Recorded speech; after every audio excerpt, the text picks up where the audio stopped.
নমস্কার, দেখছেন রিপাবলিক বাংলা। আপনাদের সঙ্গে রয়েছে আমি বিশাখা। শুরু করছি বাংলার খবর। কি ভোট এসে গিয়েছে, তাই ভাঙড়ে সেই চেনা ছকেই অশান্তিও শুরু হয়ে গিয়েছে। এবারে যে ছবিটা দেখা গেল তা একেবারে সেখানে বোমাবাজিও ঘটে গেল।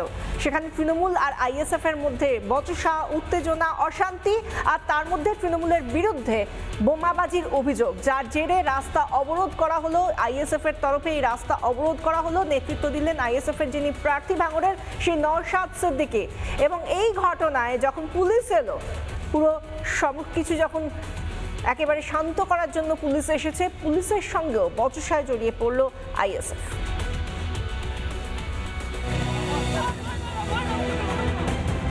ভাঙড়ে আবারও আইএসএফ সংঘর্ষ। ভাঙড়ের 1 নম্বর ব্লকের নলমুড়ি এলাকায় সেখানে তৃণমূলের পক্ষ থেকে দেয়াল লেখা চলছিল এবং পাশে নওশাদ সিদ্দিকীর যে ব্যানার ছিল সেই ব্যানার ছিঁড়ে দেওয়ার অভিযোগ উঠেছে একেবারে তৃণমূলের বিরুদ্ধে। যদিও অভিযোগ এবং সেখানে আইএসএফ তৃণমূল সংঘর্ষ হয় এবং একে অপরের মধ্যে মারামারিতে একেবারে উভয় পক্ষের বেশ কয়েকজন গুরুতর আহত হয়। প্রথম থেকে ওরা দেয়াল লিখছিল, সকাল থেকে এসে দেয়াল লেখার পরে ওরা আইএসএফ এর কাগজগুলো ছিঁড়ে দিচ্ছে। তারপর আমাদের বাড়ি থেকে সব বলতে গিয়েছে যে কাগজটা কেন ছিঁড়ে দিচ্ছিস। টিএমসি দল, মুসলিম, সাদ্দাম, ওদের যা দল ছিল। হঠাৎ একটা ছেলে বাড়ি আছে, ওরা বাঁশ বাকালিলেই মারপিট শুরু হয়ে গেছে। তার বোম ফেলেছে, বোম ফেলার পরে সব ছুট মেরেছে। আমার ছেলে মেরেছে, আমি লাঠি লিখেছি। এবার আমার বলতেছে ভাইপো, আমার ভাইপো মেম্বার, বলে তুমি লাঠি লেগালে কেন? আমার ছেলে মেয়ে আমি লাঠি লিখতাম না। একটা বোমা পড়েছে ওই মাথায়, আর একটা বোমা পড়েছে আমার একদম এরকম পাত ধারে। আমি বাড়ি না কটা বোম মেরেছে? দুটো। এগুলোকে ছিড়াছিড়ি করছিল, সামান্য বেরিয়ে বলেছে ভাই এই কাজগুলো করিস না তোরা। উল্টে এদের উপরে মারধর, বোমাবাজি। যারা বোমাবাজি করেছে এর আগে তাদের নামে একাধিকবার অভিযোগ ছিল। আমাদের বাড়ি ভাঙচুর, কারখানা লুট। প্রশাসন এখানে আছে, যে বোমাবাজি করেছে তাকে ব্যবস্থা গ্রহণ করবো বলে আমরা দেখছি। 2026 বিধানসভা নির্বাচন যত দূর করে এগিয়ে আসছে, ততই কিন্তু আইএসএফ তৃণমূল সংঘর্ষের মতো ঘটনা ঘটছে, বোমাবাজির মতো ঘটনা ঘটছে। তবে এই যে ঘটনা, সেই ঘটনা ঘিরে কিন্তু একেবারে রাজনৈতিক উত্তেজনা ছড়িয়েছে। বেশ কিছুক্ষণ ধরেই কিন্তু নওশাদ সিদ্দিকী যে বাসিন্দা রাজ্য সড়ক, সেখানে কিন্তু অবরোধ করে বসে থাকে এবং পুলিশ যায়, পুলিশের রাস্তাতেই সেখান থেকে অবরোধ করে নেয়। তবে এই যে 2026 বিধানসভা নির্বাচন আসতে না আসতেই দফায় দফায় সংঘর্ষ, উত্তেজনা সৃষ্টি হচ্ছে, যার জন্য সাধারণ মানুষের মধ্যে আতঙ্ক ছড়াচ্ছে যে আদৌ কি শান্তিপূর্ণ নির্বাচন হবে ভাঙড়ে, সেদিকে তাকিয়ে রয়েছে ভাঙড়ের মানুষ। ক্যামেরায় শামীমের সঙ্গে আলমগীর, রিপাবলিক বাংলা। নন্দীগ্রামের তৃণমূল প্রার্থী, জানেন নিশ্চয়ই তার নামটা, পবিত্র কর। পবিত্র করকে সামনে পেয়ে রীতিমতো তাকে গো ব্যাক স্লোগান দেওয়া হলো। আর সেখানেই স্লোগানিং থামলো না, তাকে চোর চোর স্লোগানও দেওয়া হয়। এই স্লোগানিং যখন চলছে তখন পাল্টা তৃণমূলের তরফ থেকেও স্লোগান দেওয়া হয়। কিন্তু বিজেপির যিনি পঞ্চায়েত সদস্য, যিনি এক হাতে পদ্ম ব্রিগেডের একটা ফ্ল্যাগ নিয়ে বারংবার চোর চোর চোর চোর বলে গেলেন, তার সেই স্লোগানের সামনে তৃণমূলের স্লোগান ধোপে টিকল না। ফের রাজনৈতিক উত্তাপ নন্দীগ্রামের ভেকুটিয়া অঞ্চলে যখন তৃণমূলের প্রার্থী পবিত্র কর তিনি বাইক র্যালি করে যাচ্ছিলেন, ঠিক তখনই তাকে দেখে জয় শ্রীরাম স্লোগান এবং পবিত্র কর গো ব্যাক স্লোগান দিতে দেখা যায় বিজেপির এক পঞ্চায়েত সদস্যকে।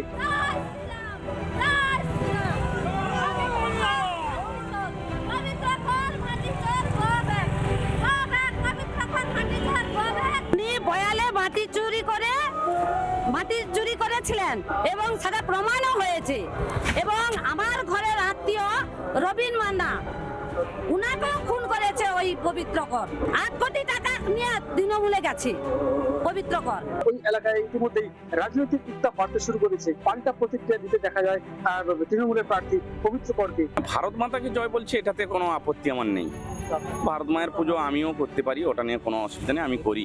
যে পরিবারের খুন হয়েছে সে পরিবারের সাথে আমার সুসম্পর্ক। রাজনৈতিক মিথ্যা মামলার যিনি সৃষ্টিকর্তা শুভেন্দু অধিকারী, তাকে গিয়েই প্রশ্ন করুন মিথ্যা মামলা কেন হচ্ছে। তবে এক প্রকার বলাই যায়, নির্বাচন যত এগিয়ে আসছে নন্দীগ্রামের দিকে কিন্তু ততই রাজনৈতিক উত্তাপ বাড়ছে। 26 নির্বাচনে নন্দীগ্রামের মাটি কে দখল করবে সেদিকে কিন্তু নজর থাকবে আম জনতার। পূর্ব মেদিনীপুর থেকে অরুণাভ মান্না, রিপাবলিক বাংলা।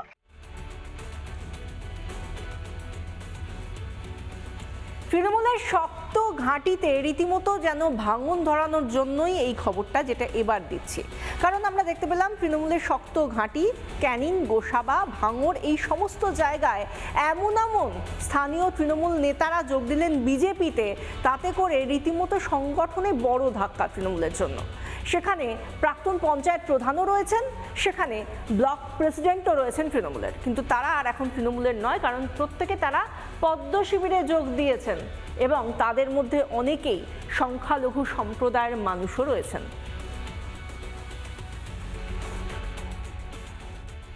পরগনা জেলার সুন্দরবনের তৃণমূলে বড় সড়ো ভাঙন ধরালো বিজেপি। ক্যানিং গোসাবা থেকে একাধিক তৃণমূল নেতৃত্ব তারা আজকের অধিকারীর হাত ধরে তারা বিজেপিতে যোগদান করে।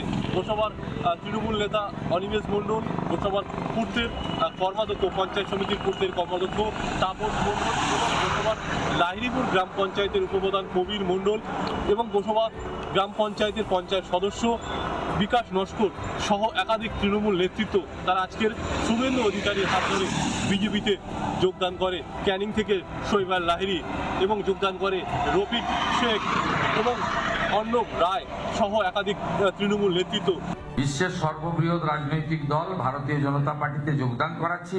পরিবর্তনের সংকল্প এবং জয়ের লক্ষ্য নিয়ে আসল পরিবর্তন যাতে হয়, দক্ষিণ 24 পরগনা থেকেই পরিবর্তনের সূচনা এবারের হবে। দক্ষিণ 24 পরগনা জেলার ক্যানিং থেকে রঞ্জিত সর্দার, রিপাবলিক বাংলা। তৃণমূল বিজেপি সংঘর্ষ আজ যেন নতুন মাত্রা পেল, আমরা সেই ছবি দেখতে পেলাম। যেখানে বাঁকুড়ার ইন্দাসে, সেখানে আমরা প্রত্যেকটা জায়গাতেই দেখতে পাচ্ছি যখনই বিজেপিকে দেখছে তৃণমূল, তখনই সেটা মনোনয়ন পর্ব হোক, সেটা প্রচার পর্ব হোক, তৃণমূল ভীষণভাবে খেপে যাচ্ছে, হামলা করছে বিজেপির ওপর। এবং সেই রকমভাবেই বাঁকুড়ার ইন্দাসেও দেখা গেল পাথর ছোড়াছুড়ি পর্যন্ত হলো। এত বড় সংঘর্ষ হলো তৃণমূল আর বিজেপির মধ্যে যে সেখানে যখন পাথর ছোড়াছুড়ি চলছে তখন এক শিশুও আহত হয়। অনেক বিজেপি কর্মী, সমর্থক, নেতা, নেত্রী তারা আহত হয়েছেন বলেও খবর।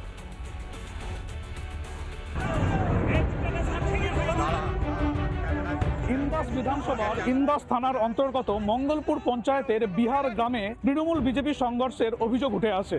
যেটা বিজেপির পক্ষ থেকে অভিযোগ করা হচ্ছে যে বিহার গ্রামেতে বিজেপির প্রচার ছিল, সেই প্রচারে যখন তাদের গাড়ি পৌঁছায় তখন তৃণমূলের কর্মীরা তাদের ওপর হামলা চালায় এবং তাদের কর্মীদেরকে মারধর করে। এবং পাল্টা অভিযোগ তৃণমূলের পক্ষ থেকে যেটা করা হয় যে বিজেপির লোকজন তৃণমূলের ওপর চড়াও হয় এবং তাদেরকে মারধর করেছে।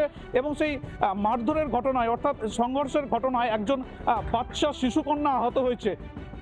মহিলাদের উপরে অত্যাচার করেছে, বাচ্চাকে, একটা শিশুকে, একদম শিশু, 6 বছরের শিশু, তার মাথা ফাটিয়ে দিয়েছে। এটা গোটা এলাকা তথা গ্রাম জানে। আর নির্বাচন কমিশন তো ওদের, এখন তো বর্তমানে নির্বাচন কমিশনের আওতায় আছে, তাহলে দমিয়ে দেওয়া হচ্ছে, এটা বড় কথা নয়।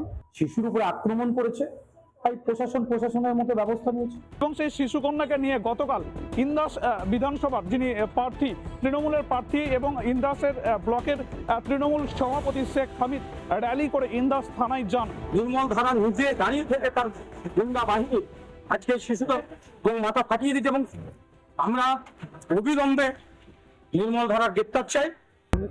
অন্যের দোষ ঘাটতে মিথ্যা দোষারোপ করছে, নিজেদের দোষ ঘাটতে যেতে বলা হয়। আমরা অভিযোগ করতে করবো, কারণ এখানে পুলিশের ইয়ে থেকে পুলিশ তো নিরপেক্ষ নয়। পুলিশের কাছে করে কি হবে? পুলিশ যদি নিরপেক্ষ হতো তাহলে এই ঘটনা ঘটতো না। গতকাল রাত্রে 4 জন বিজেপি কর্মীকে আটক করে নিয়ে যায় পুলিশ। তাদের পরিবারের পক্ষ থেকে যেটা দাবি করা হচ্ছে যে যাদেরকে আটক করা হয়েছিল যখন সংঘর্ষের ঘটনা ঘটে তারা সেখানে উপস্থিতই ছিলেন না, অর্থাৎ অন্য জায়গায় ছিল। প্রশাসনের পক্ষ থেকে কে দোষী বা কে নির্দোষী এখনো পর্যন্ত সেরকম কিছু জানানো না হলেও শুধুমাত্র বেছে বেছে বিজেপি কর্মীদেরকে আটক করা হয়েছে, তেমনটাই কিন্তু জানা যাচ্ছে। সব মিলিয়ে উত্তপ্ত রয়েছে বাঁকুড়ার ইন্দাসের রাজনীতি। বাঁকুড়া ইন্দাস থেকে নির্ময় পান, রিপাবলিক বাংলা। ব্যারাকপুরে বিজেপি প্রার্থীদের প্রচারের জন্য এসেছিলেন প্রতিরক্ষা মন্ত্রী রাজনাথ সিং। কিছুদিন আগে আমরা জানি পাকিস্তানের প্রতিরক্ষা মন্ত্রী খোয়াজা আসিফ তিনি বলেছিলেন বাংলায় আক্রমণের কথা, এবং তারই পাল্টা দিতে ছাড়লেন না দেশের প্রতিরক্ষা মন্ত্রী রাজনাথ সিং। রীতিমতো হুঙ্কার করে তিনি বলেন বাংলা আক্রমণের কথা বা বাংলার কথা যদি স্বপ্নেও ভাবে পাকিস্তান, তাহলে পাকিস্তানের কত টুকরো হবে সেটা শুধু ঈশ্বরই জানেন।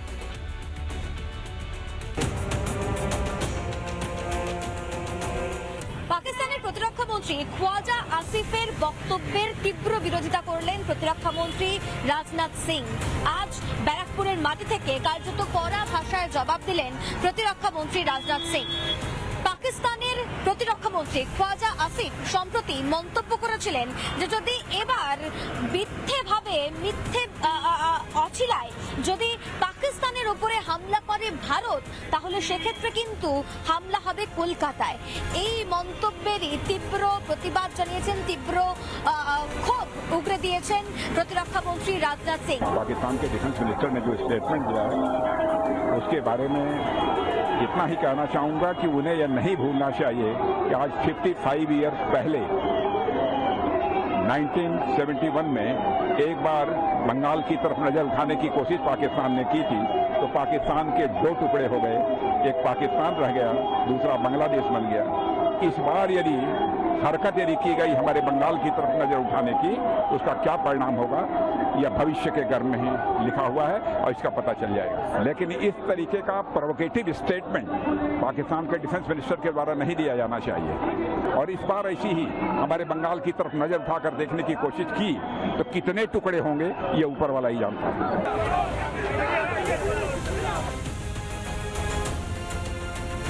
ব্যারাকপুরে আজ 6 জন প্রার্থীর মনোনয়ন জমা দেওয়ার যে কর্মসূচি, সেই কর্মসূচিতে সামিল হয়েছিলেন প্রতিরক্ষা মন্ত্রী রাজনাথ সিং।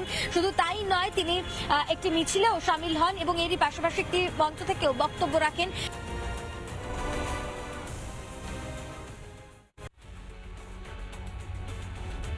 মুর্শিদাবাদের ওয়াকফ হিংসায় আমরা দেখেছিলাম হরগোবিন্দ দাস এবং চন্দন দাসকে কিভাবে কুপিয়ে কুপিয়ে খুন করা হয়েছিল। সেই সময় তাদের আর্তনাদ, তাদের পরিবারের চিৎকার, হাহাকার সবটাই আমাদের মনে আছে। সেই সময় মুখ্যমন্ত্রী মমতা বন্দ্যোপাধ্যায় পরিবারের পাশে থাকার আশ্বাস দিয়েছিলেন, কিন্তু কথা রাখেননি। সেই আশ্বাস শুধু আশ্বাস হয়েই থেকে গিয়েছে কাগজে কলমে। এখনো পর্যন্ত এই পরিবারের পাশে কেউ দাঁড়াননি। উল্টে হরগোবিন্দ দাসের যতটুকু যা জমানো টাকা পয়সা ছিল সেই টাকাতেই এখনো পর্যন্ত তাদের সংসার গুজরান হচ্ছে। একেবারে কান্নায় ভেঙে পড়লেন হরগোবিন্দ দাসের স্ত্রী।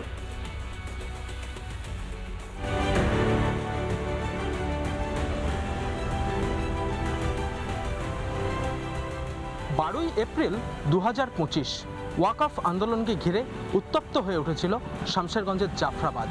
বাড়ি থেকে টেনে নিয়ে গিয়ে নৃশংসভাবে খুন করা হয়েছিল হরগোবিন্দ দাস এবং চন্দন দাসকে।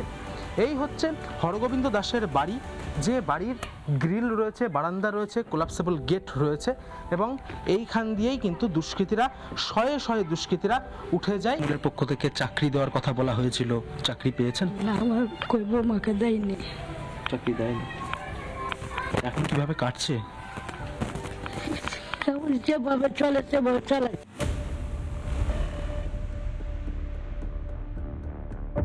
এই হচ্ছে হরগোবিন্দ দাসের ঘরে ঢোকার রাস্তা, এই হচ্ছে তার দরজা, যে দরজায় নতুন বোর্ড লাগানো হয়েছে, কারণ এই বোর্ড একেবারে ভেঙে ফেলা হয়েছিল সেদিন। হরগোবিন্দ দাসকে রাখা হয় দরজার এই পাশে, তার ছেলে চন্দন দাসকে রাখা হয় এই দিকে। বাবাকে এই দিকে, ছেলেকে এই দিকে রেখে তারা এই ঘরের মধ্যে ঢুকে গিয়ে তাণ্ডব চালানোর পর তাদের দুজনকে বের করে নিয়ে চলে আসে বাড়ি থেকে 20 মিটার দূরে, একেবারে নিয়ে গিয়ে ফালা ফালা করে দেওয়া হয় তার দেহ।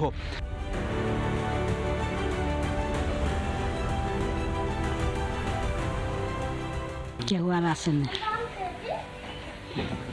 কেবলমাত্র বিজেপির পক্ষ থেকে শুভেন্দু বাবুই আপনাদের সঙ্গে। হ্যাঁ, ওই এখন যোগাযোগ করে, আর কোনো পার্টি কেউ নাই।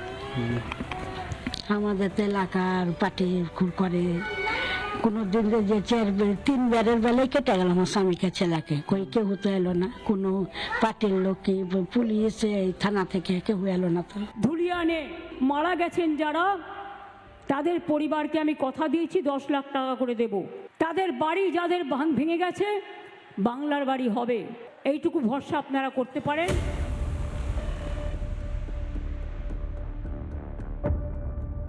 এই জায়গাটিতে রাখা হয় চন্দন দাসকে এবং তাকে খুন করা হয়। তার ঠিক উল্টো দিকে হরগোবিন্দ দাসকে সেখানে কিন্তু খুন করা হয়। সেই ভয়াবহ ছবি গোটা বাংলা দেখেছিল, গোটা দেশ দেখেছিল। যে ভয়াবহ ছবির কথা এখনো পর্যন্ত মনে করতে গিয়ে কার্যত চোখে জল চলে আসছে হরগোবিন্দ দাসের স্ত্রী পারুল দাসের। ভিডিও জার্নালিস্ট ওয়াসিম আহমেদের সঙ্গে ইন্দ্রাশিস বাগচি, রিপাবলিক বাংলা, মুর্শিদাবাদ। যেখানেই মনোনয়নের জন্য যাচ্ছেন রাজ্য জুড়ে, যে কোনো জেলায়, যে কোনো বিধানসভা কেন্দ্রে যেখানেই যাচ্ছেন বিজেপি প্রার্থীরা মনোনয়ন জমা দেওয়ার জন্য সেখানে বাধা দিচ্ছে তৃণমূল কংগ্রেসের গুন্ডামি চলছে আর নির্বাচনী বিধিভঙ্গ, তাকে তো একেবারে বৃদ্ধাঙ্গুষ্ঠ দেখাচ্ছে তৃণমূল।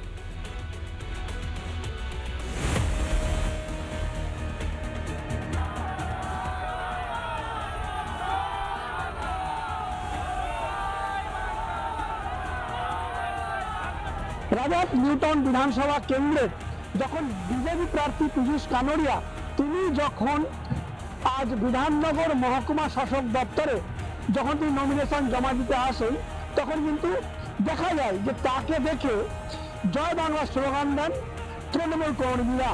অপরদিকে তাপস চট্টোপাধ্যায় যখন মহকুমা শাসকের দপ্তর থেকে নমিনেশন জমা দিয়ে আসছিলেন, সেই সময় বিজেপি কর্মীরা তাকে দেখে চোর চোর স্লোগান দিতে শুরু করে।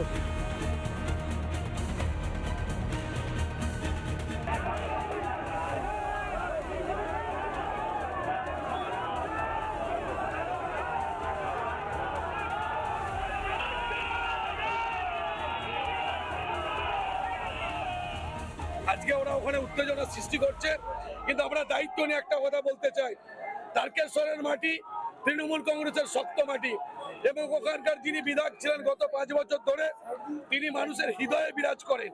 তাই 8 থেকে 80 সবাই নামিন্দু সিংহর পাশে আছে এবং সন্তু পানকে 40,000 ভোটে। তৃণমূলের লোকেরা ভয় পেয়ে গেছে, দেখেছি তো চেঁচামেচি করেছে, তো বিজেপি শুধুমাত্র একটুখানি ঝাড় দিয়েছে, হুঙ্কার দিলে তো সব গঙ্গার ওপরে পড়ে যাবে।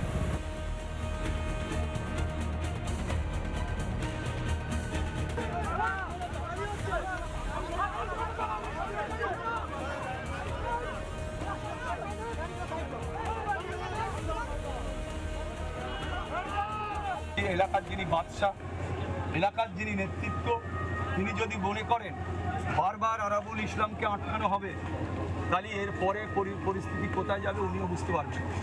উনিও আমার ভাঙনে প্রচার করছেন, তো আমরাও সেখানে রাস্তায় বসতে পারি।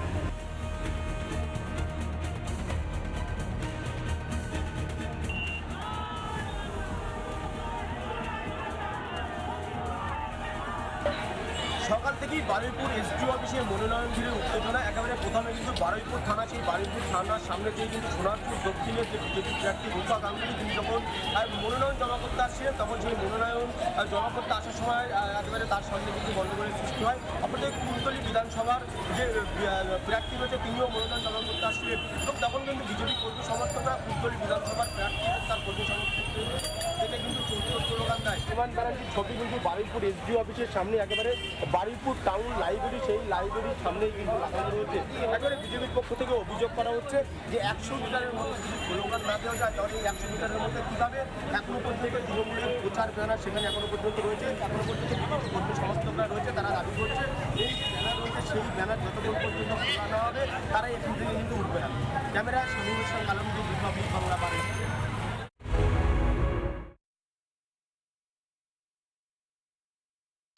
নানা ধরনের কন্টেন্ট দেখার জন্য লাইক করুন, শেয়ার করুন আমাদের ফেসবুক পেজ, সাবস্ক্রাইব করুন আমাদের ইউটিউব চ্যানেল। পাশাপাশি অন্যান্য ব্রেকিং নিউজের জন্য অবশ্যই চোখ রাখুন রিপাবলিক বাংলায়।